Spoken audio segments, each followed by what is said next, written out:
DKI Jakarta itu terbilang dinyatakan tidak dalam keadaan baik-baik saja ya dok ya? Bingungnya pagi-pagi kok Jakarta berkabut ya? Pertanyaannya bukan kabut, Bukan asap kabut, ya. asap ya. Asap. Kenapa sih dok? Polusi itu dari mana?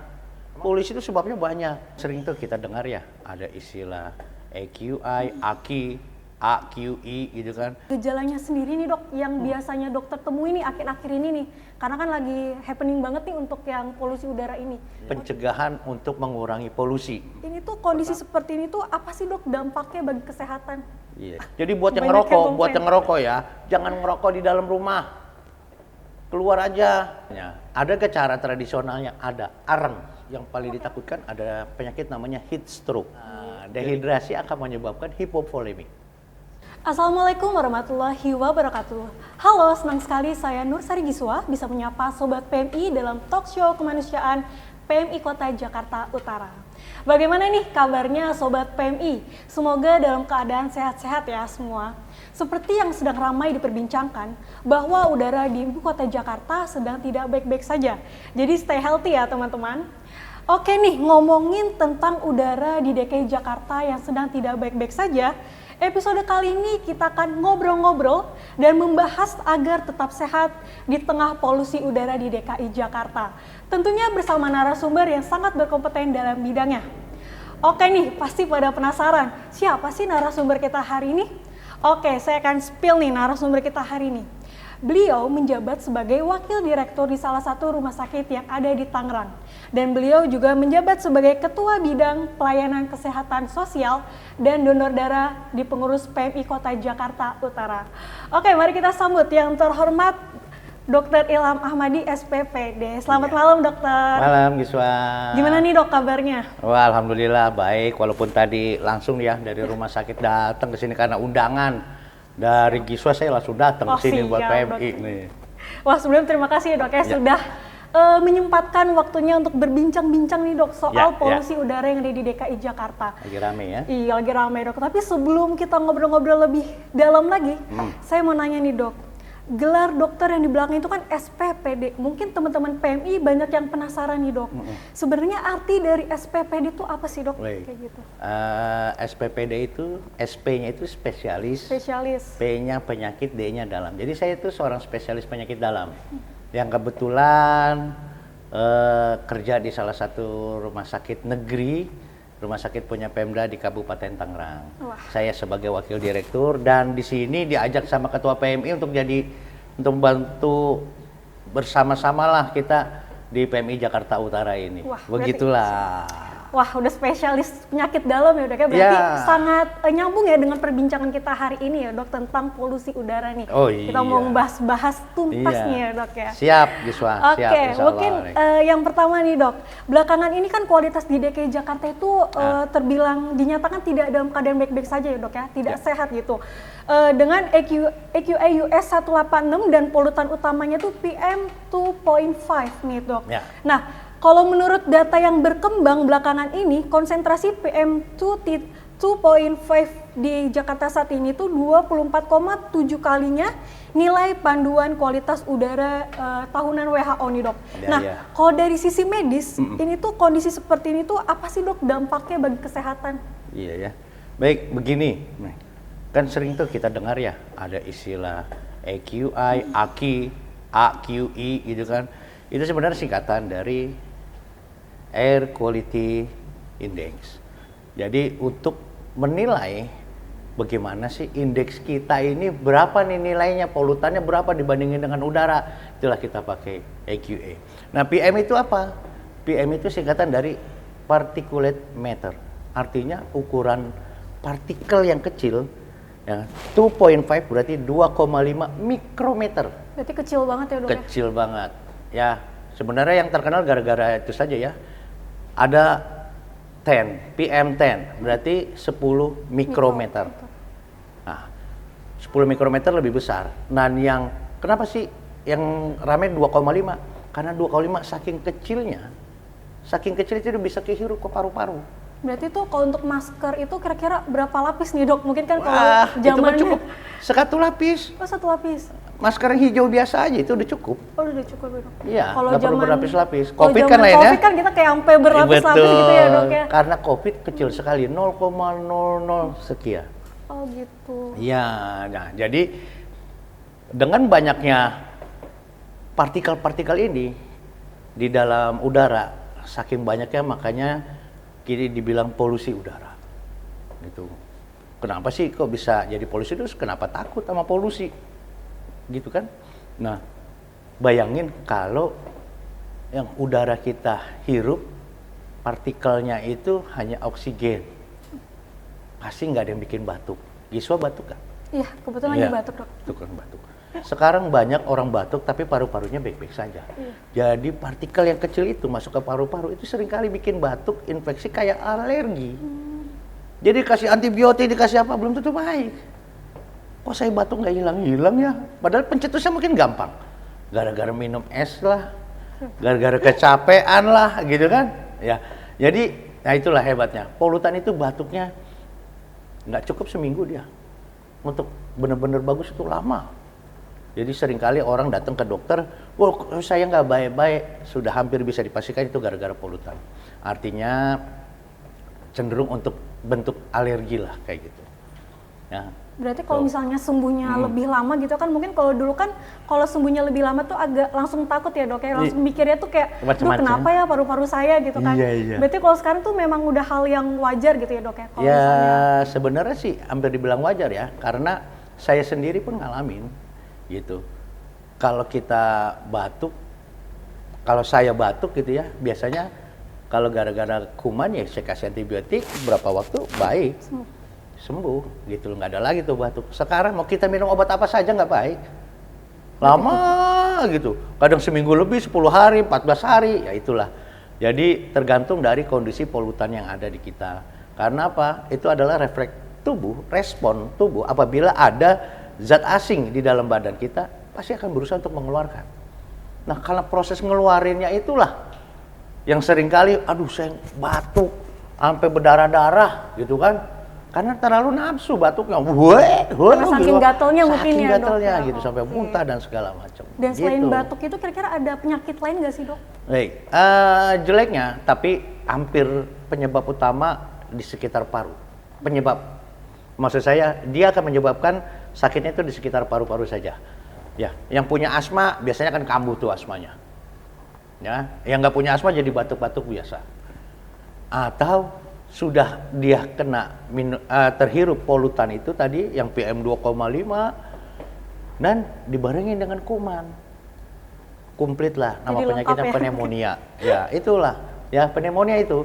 Jadi radang paru yang disebabkan kuman selain tuberkulosis. TBC aja bisa kambuh.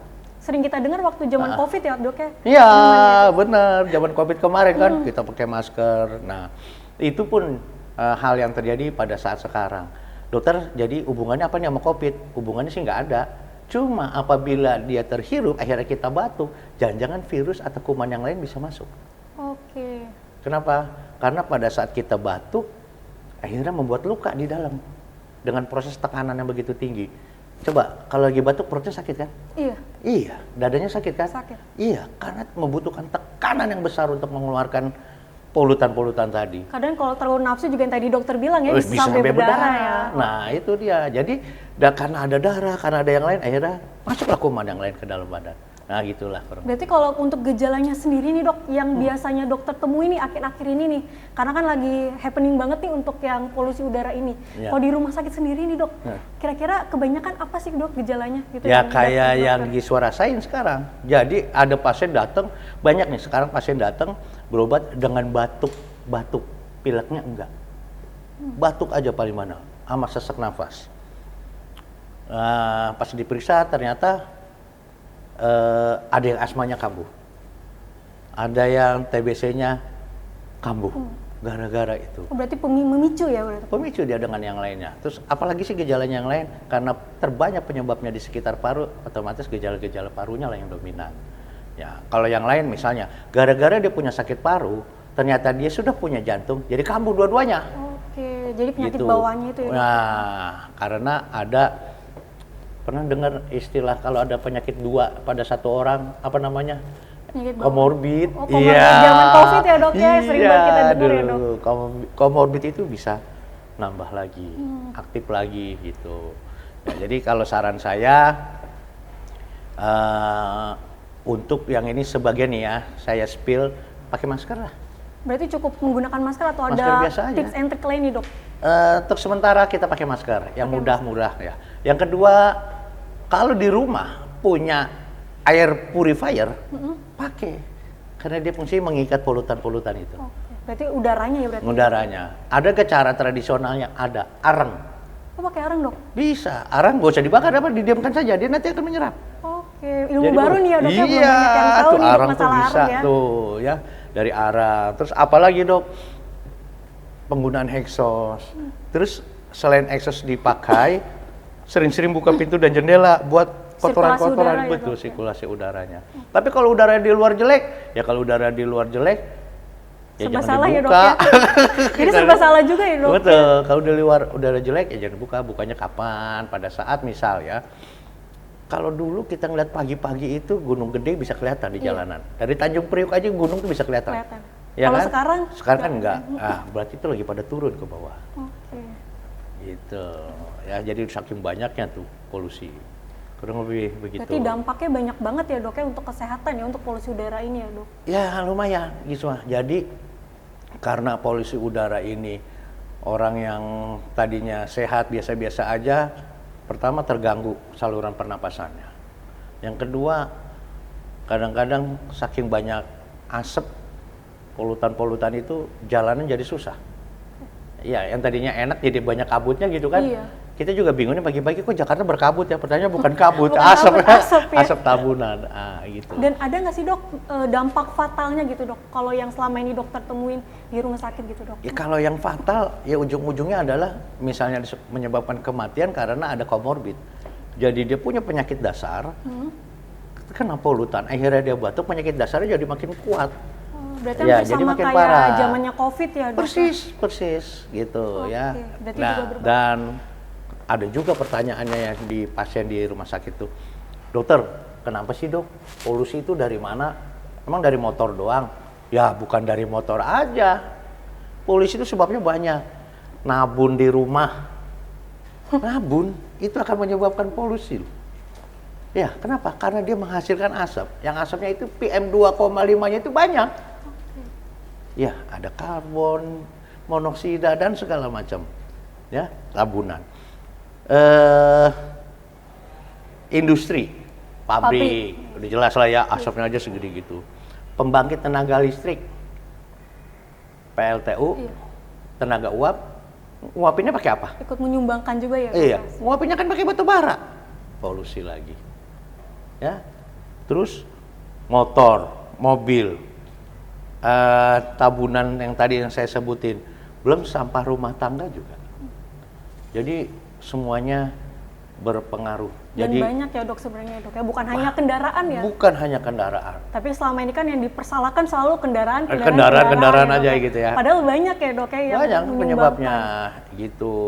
Bayangin aja kalau semuanya pada ini sedikit, pengaruhnya ini sedikit, pengaruhnya udah kita ngerjain aja sedikit-sedikit. Kalau dikumpulin jadi banyak kan? Itu. Jadi terutama sekarang coba jangan nabun dulu. Menabun di rumah itu ngebakar sampah itu coba jangan dulu lah. Ya, maupun karena lagi tinggi, polutannya ini lagi tinggi. Itu juga musim kemarau juga ya dok ya, bisa Betul. menyebabkan kebakaran Nah, juga. itu dia. Kita nggak nabun aja kebakaran kok. Iya, apalagi kita nabun gitu kan. Ngebayangin aja udah. Di tempat saya banyak sekali karena ya itulah tadi. Budaya kita ada beberapa kesulitan, kita males buang sampah, ya kita kumpulin sampahnya kita bakar. Ya, kita bakar sampahnya. Ternyata itu membuat jadi menyumbangkan juga ya dok. Menyumbangkan. Yang disangka enggak tuh menyumbangkannya.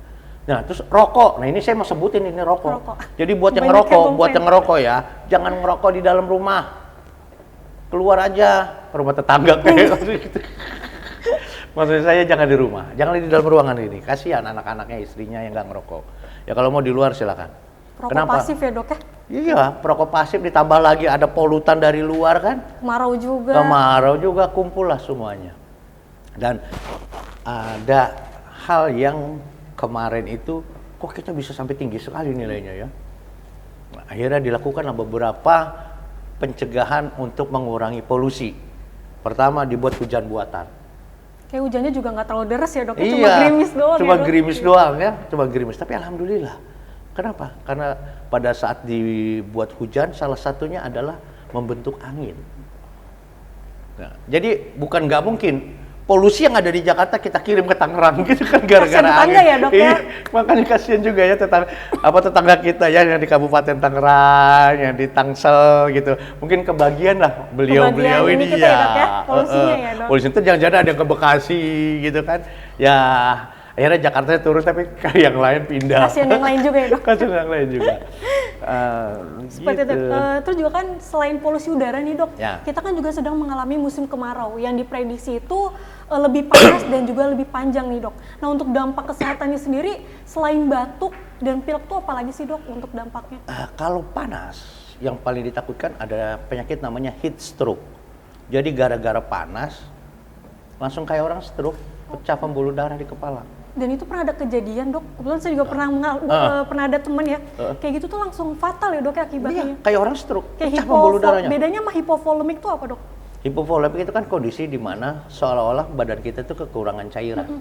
Ya, bisa gara-gara memang kekurangan cairan, bisa gara-gara ada penyebab kan dia seperti kayak kekurangan cairan. Misal begini, pada kondisi yang kekurangan cairan otomatis cairan di dalam pembuluh darah kurang. Tapi ada kondisi cairan di badannya sebenarnya cukup, tapi yang di pembuluh darah Nggak itu bisa nggak ada. memompanya ya, Dok? Iya, karena kekurangan pompa. Jadi yang di dalam pembuluh darahnya sedikit. Dia ekstravasasi bahasanya. Jadi masuk ke dalam jaringan, tidak ada di pembuluh darah. Jadi seolah-olah badannya hipovolemik. Menarik nih dok untuk hipovolemik dan heat stroke nih. Sebenarnya saya juga banyak mau tanya nih untuk Ya. heat stroke sendiri. Heat stroke itu kan sebenarnya kalau untuk ciri-cirinya mungkin kayak sepele ya dok, kayak kesemutan, kayak dia kayak linglung gitu ya dok, kayak Ya, pusing. awalnya ya, Iya. ya. Dan mungkin itu masih banyak masyarakat umum tuh belum tahu nih dok soal itu nih. Ternyata dia ngiranya, yaudahlah cuma kesemutan aja, cuma pusing aja. Ternyata itu bisa berdampak fatal gitu untuk kesehatannya. Baik, sebenarnya ya nggak sefatal begitu juga ya, nggak selalu orang yang kesemutan atau terjadi ujuk-ujuk jadi heat stroke Tadi gitu ya. langsung Iya, langsung panik ya, gitu Dok, ya. ya. Dia sebenarnya nggak seperti itu juga. Ada beberapa penyebab yang utama dari heat stroke itu penyebabnya cuaca yang sangat tinggi, suhunya, ya, Dok? panasnya. Ya. Yang kedua, biasanya yang terkena heat stroke biasanya orang yang lanjut usia. Oke. Ya, misalnya pada saat orang haji, udah panasnya tinggi, Jalan juga. aktivitas juga, terus usianya udah nggak mampu, pembuluh darahnya akhirnya pecah. Nah, terus jadi nggak yang muda tiba-tiba kesemutan doang, tahu meninggal nih gara-gara heat stroke. Jadi langsung pada panik semua ya, Dok? Iya, nggak gitu juga. Cuma memang kalau cuacanya sudah tinggi, apalagi dengan penyakit-penyakit bawaan kayak ada darah tinggi, ya, kolesterolnya tinggi, terus ada punya penyakit kencing manis kah, jadi ada beberapa punya sakit jantung kah, Bawaannya ya, Dok? ya pasti ada penyakit penyebab atau komorbid yang menyebabkan akhirnya pasien meninggal Fatal. gara-gara heat stroke-nya itu. Gitu. Ini ilmu baru nih ya dok ya, mungkin banyak yang belum tahu nih dok Ya, masalah silakan, alhamdulillah. Dan nggak usah khawatir apabila ada kesulitan-kesulitan ingin bertanya. Kita kan ada klinik, bisa Kliniknya buat tanya. gratis ya, Dok, ya? Gratis lagi kan, Gratis. iya ada kliniknya. Kalau sakit ya dok bisa langsung ke klinik aja ya, Bisa Dok, langsung ya? ke klinik, ya. Nanti kan saya ada juga di situ bantu-bantuin, ya. Jadi berarti ketemu dokter Ilham nih teman-teman. Oke nih dok, selain Ya. heat stroke, batuk, pilek, apalagi nih dok untuk yang musim kemarau? Kalau kemarau memang rata-rata kayak begitu saja ya. Tapi ada penyakit kulit yang seringkali timbul pada saat kemarau, kering jadinya. Jadi kulitnya yang seharusnya lembab. Kayak bersisik gitu ya dok ya? Iya. Nah, ada orang yang sakit kulitnya aja suka kambuh tuh kalau kayak gitu. Karena kulitnya semakin kering jadi semakin gatal. Gitu. Itu di kulit. Kalau di tempat yang lain yang paling banyak dan yang paling menyeramkan hanya itu saja. Paru, otaknya takut apa gitu ya. Dan dehidrasi ya. Dehidrasi yang harus Nah, dehidrasi akan menyebabkan hipovolemik. Hipovolemik kelamaan akan menyebabkan tadi bisa kematian kalau terlalu lama. Kalau terlalu lama hipovolemik kayak orang puasa, manusia bisa tahan nggak makan, tapi nggak tahan kalau dia nggak minum. Kalau untuk langkah pertamanya sih dok, untuk hipovolemik ini apa sih dok? Minum. Minum berarti ya? Minum. Sebenarnya simple ya dok ya, minum. Simple banget. Cuman kan seringkali kita maksain. Aduh tanggungnya dikit lagi. Aduh ntar aja lah di situ aja. Padahal udah nggak kuat badannya. Dehidrasi ya dok jadi? Betul, dehidrasi. Nah, kalau kita olahraga kita kan keringetan.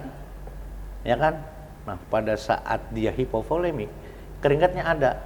Tapi nggak banyak, bentuknya demek. Oh gitu. Iya, demek apa sih ya?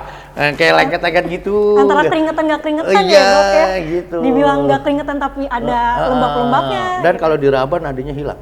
Oh iya? Berkurang. Aduh, hipovolemik, kurang cairan.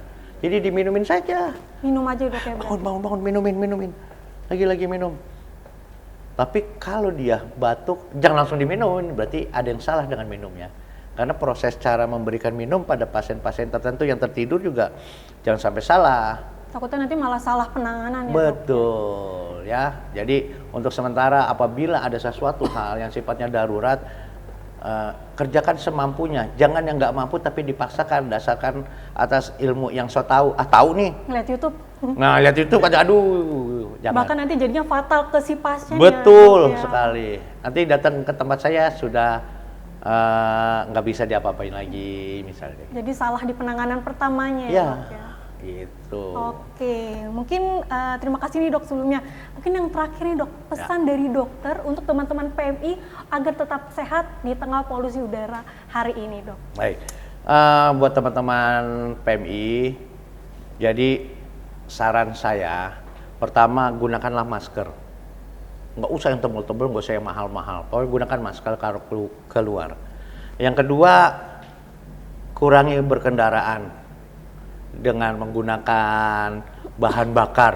Kalau mau pakailah sepeda sering-sering. Kalau kuat, kalau nggak kuat ya kurangi juga dengan cara naik bis aja. Kendaraan umum ya dok ya? Naik kendaraan umum, gitu. Jangan nggak usah maksain kita bawa lagi, gitu ya. Yang ketiga, kalau nggak ada keperluan, ngapain keluar?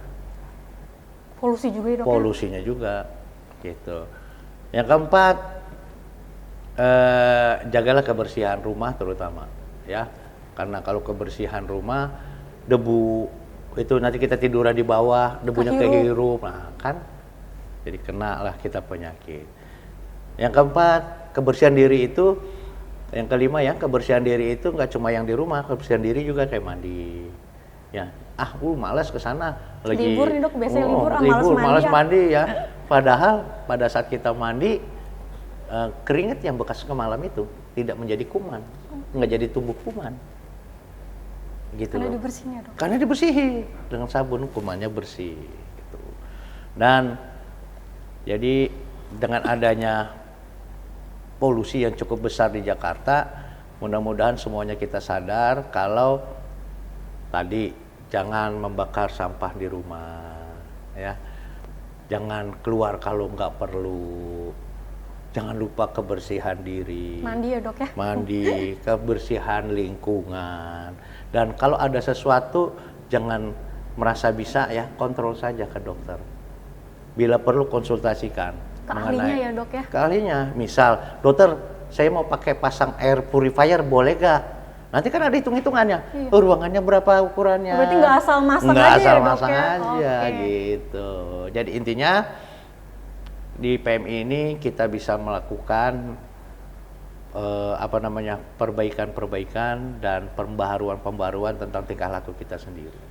Harapan saya ada di PMI ingin mengabdi kepada masyarakat, jadi manfaatkanlah keberadaannya PMI. Di sini kami juga ada penanganannya, kami ada dokternya, ada perawatnya, bahkan begitulah Mbak Giswa. Nah buat teman-teman nih yang udah sakit, udah ngerasa gak enak badan, langsung aja teman-teman ke klinik PMI Jakarta Utara ya dok ya, ke klinik Pratama seperti Gitu. itu. Oke dok, mungkin terima kasih banyak nih dok sudah Sama-sama, Giswa. berbagi Sama-sama. ilmu, udah Siap. ngobrol-ngobrol nih bareng teman-teman PMI dok. Siap, makasih.